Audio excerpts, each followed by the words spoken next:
अंजली दमानिया भाजप नेत्यांच्या घोटाळ्यांवर मौन बाळगतात, पण पवार किंवा ठाकरे आडनाव समोर आलं की लगेच त्या मैदानात उतरतात, अशी खोचक टीका शिवसेना ठाकरे गटाच्या उपनेत्या सुषमा अंधारे यांनी सामाजिक कार्यकर्त्या अंजली दमानिया यांच्यावर केली आहे। एवढंच नाही तर तिकडे दुसरीकडे शरद पवारांच्या राष्ट्रवादी काँग्रेसचे आमदार रोहित पवार यांनीही दमानिया यांच्या हेतूवर शंका उपस्थित करत त्यांना 3 गंभीर आणि विचारात पाडणारे असे प्रश्न विचारले, ज्याने महाराष्ट्राच्या राजकारणात पुन्हा एकदा सिलेक्टिव्ह ऍक्टिव्हिजमची चर्चा सुरू झाली आहे। सुषमा अंधारेंच्या या आरोपाने खरंच अंजली दमानियांची भूमिका सिलेक्टिव्ह आहे का, असा प्रश्न आता राजकीय वर्तुळात उपस्थित झालाय।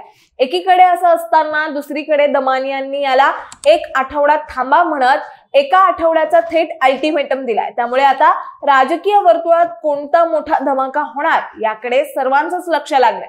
नेमकं प्रकरण काय आहे सविस्तर समजून घेऊयात या व्हिडिओच्या माध्यमातून।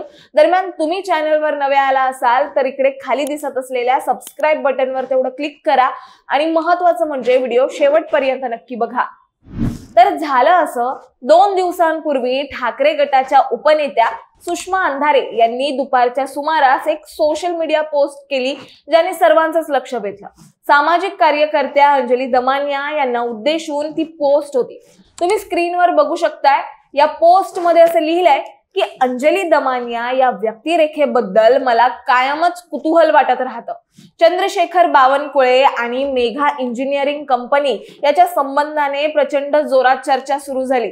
ज्या मेघा इंजिनिअरिंग कंपनीला नियमाबाह्य पद्धतीने कंत्राट देण्यावरून माननीय सर्वोच्च न्यायालयाने सरकारला खडेबोल सुनावले, अशा प्रकरणावर मात्र दमानियांनी बावनकुळेंचा ब सुद्धा उच्चारला नाही, असं सुषमा अंधारे यांनी त्या पोस्ट मध्ये लिहिलंय। पुढे अंधारेंनी असं देखील लिहिलंय की याच अंजली दमानिया काल जयंत पाटील यांच्याबद्दल वापरलेल्या अत्यंत विषारी भाषेबद्दल चकार शब्दाने व्यक्त झाल्या नाहीत। मात्र आमदार रोहित पवारांनी आपल्या मतदारसंघात निकृष्ट दर्जाचं काम झालं यावर जाब विचारला की त्या लगेच मैदानात उतरल्या। म्हणजे भाजपचे वक्ते, त्यांची शिवीगाळ भाषा, भाजपच्या मंत्र्यांचे भ्रष्टाचार दिसत नाहीत आणि पवार किंवा ठाकरे आडनाव समोर असलं की त्या लढण्याची एकदम त्यांना शिरशिरी येते, असं या पोस्ट मध्ये सुषमा अंधारे यांनी लिहिलंय। खरं तर या सुषमा अंधारेंच्या या टीकेने दमानिया यांच्या भूमिकेवर आता प्रश्न उपस्थित केले जातात। सुषमा अंधारे यांनी उल्लेख केलेल्या आमदार रोहित पवार यांच्या कर्जत जामखेड मतदारसंघातील सभेचा व्हिडिओ शेअर करत दमानियांनी पवार काका पुतण्याला लक्ष केलं होतं, ज्यावरून हा वाद आणखीनच भडकला।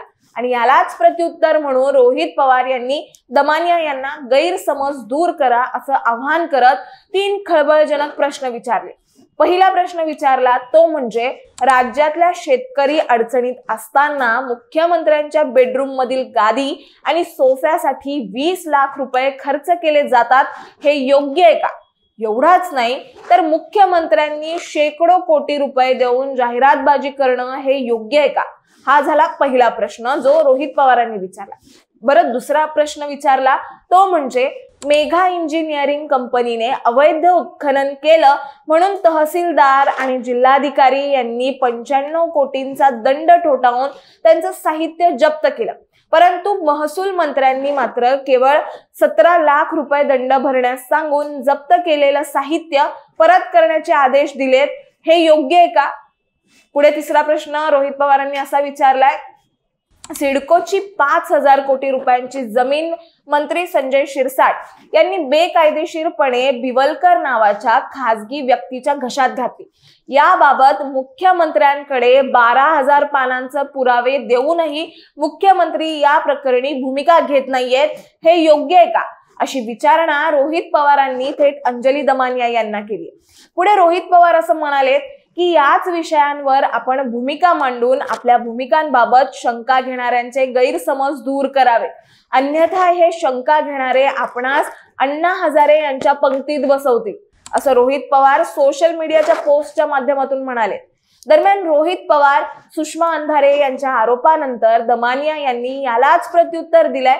त्या म्हणाल्या की सध्या मी एक खूप मोठ्या विषयावर काम करते, त्यामुळे मी रोहित पवार सुषमा अंधारे यांना विनंती करते की 1 आठवडा थांबा, तुमच्या सगळ्या प्रश्नांची उत्तरं मी देईन।